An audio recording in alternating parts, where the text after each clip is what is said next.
So there's this topic lately that's been trending, which is seeking boredom in order to become more productive and stuff.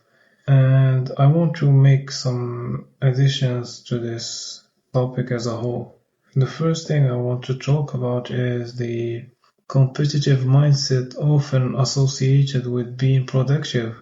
So you will find titles on YouTube saying stuff like become bored or seek being bored and overwork everyone else. The reality is it's not about no one but you.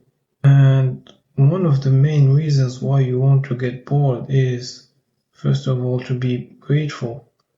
Grateful for the other creations of other creators, which supposedly made your life easier. So that's one of the reasons why you want to get bored. And when you get into that mentality of gratitude, competition starts becoming one of your last concerns. So you have sectors that never been explored by anyone and no one is paying attention to them, and you can be the first one to explore them. And by doing so, you can set the prices the way you want. You can set yourself apart from everyone without actually being concerned of, am I overworking everyone else while setting these prices somehow?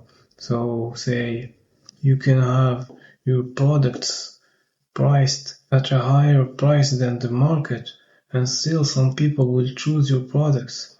There's a group of people that would rather pay high prices than pay lower prices for their own reasons. Maybe paying high prices means for them that they're getting a better deal. Maybe they don't want to search in the low price range of products. This is just to say that if you focus too much on the competitive plane of things, it will be hard to spot these opportunities, and it will be always about competing with everyone else. Another concern of mine is that these videos often express a certain of you have to abstain from consuming other people's content, but it's not how it should be. Actually, you should have an idea of creation before starting to consume stuff. I'll give you an example of why it might have been better if you had an idea before consuming a lot of stuff. Lately, I've been minimizing the amount of music I listen to, but I've listened to a lot of it. And sometimes while I'm dreaming at night, because basically it's a small relapse of music, and I start listening to music while I'm sleeping. This music is actually different than any music I've heard before. You can even say that it's a new track of music that I'm listening to, which could be a mix of two songs that I've listened to before. And this music, I can't bring it because I am not a musician. I have no idea about music, and so I have consumed a lot of music without me actually being in the music industry.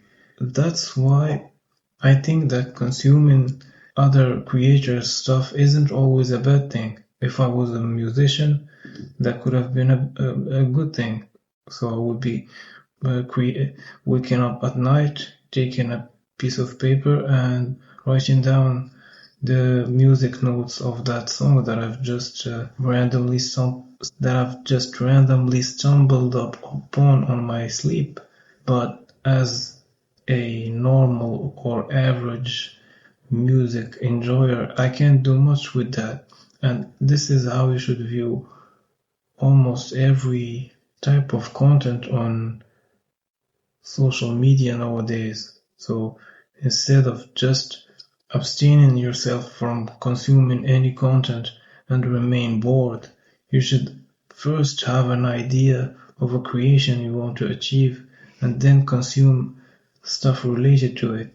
That's how I think it should be done. It shouldn't be done just consuming stuff for the sake of it. And the last point I wanted to add related to the boredom trend that is currently on is how boredom actually increase your pain tolerance. So just this past month, I've been trying to achieve some long distance swim challenge, and one of the issues that I have is the cold of the swim. I spend my week, not all my week, but most of my week, just like every human being right now, chronically online. And once I get into the water, things become a little bit sobering and rough. The coldness of the water is a test of how much pain you can endure. And I basically swim until I'm shivering and stumbling when I leave the water. But one thing is sure is that when you're chronically online, there's always an option of distracting yourself or moving to the next video or stopping a educational content and moving on to something else less boring. And so we're always not bored and have another option. And the other option when you're swimming is basically to tap out. You accustom yourself to the second option, which is not the best thing. And that's what I wanted to say regarding the boredom trend, and hopefully you learned something from this video. Thanks for watching.